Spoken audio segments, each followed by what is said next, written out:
Now let us look the pressure support mode. The flow pattern in pressure support mode is also like that of a pressure control mode, but there is something very interesting when we accept that it does not ask you a respiratory rate. That column goes missing, which actually means that all the breaths will be triggered by the patient. And there is an interesting variable they ask you, because there is no set respiratory rate, the breath cannot be cycled by time. So how does the breath get cycled? It asks you that. This is the inspiratory cycle of 30%, which actually means that when the flow drops to 30% of peak flow, the breath will cycle. I'll try to show you by setting in different variables to see how the cycling occurs at different points. Let's put it at 20% and let's accept. So you see in the flow graph, there is a peak, and when the flow drops down to 20% of peak flow, then cycling takes place.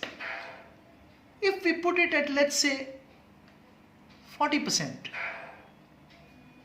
So when the flow reaches 40% of the peak, the cycling will occur, which means the cycling will occur very early. Let's see. And you can see that the drop is only till this point, and then the breath cycles. If we put it at 10%, that means the flow will almost have to drop down to near baseline.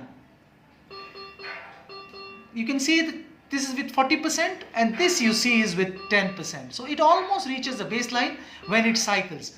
So we generally keep cycling at a higher level when we do not want a longer inspiratory time, like in COPD, because we want to give them greater expiratory time.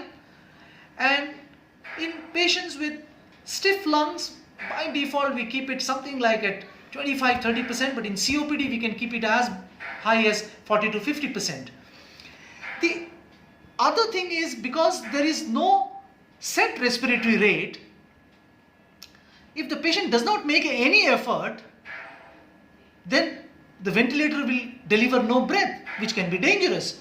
So we always have a backup ventilation in mode. So here you see, if the patient makes no effort for a particular period of time, which is set in the alarms as the apnea time, if I go to the alarm in this mode, it asks you the apnea time. So we have put it at 20 seconds. We can fix it at whatever time we want, 25 seconds, 20 seconds, 10 seconds.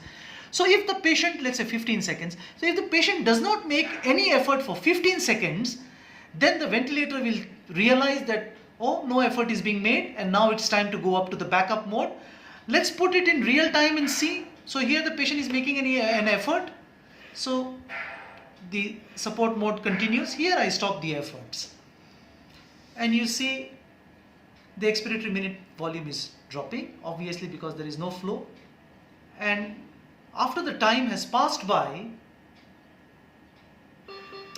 no effort is registered, and you can see a backup mode has already come. The backup mode was a pressure control mode, and it keeps you telling, and the default settings go to 20 above peak. Respiratory rate has again come back because our backup mode was a control mode. And if the patient, if we again negate it's a red alarm, obviously it's not very easy to take it away, but if the patient starts making an effort again, the CPAP mode has come back and the respiratory rate has gone away.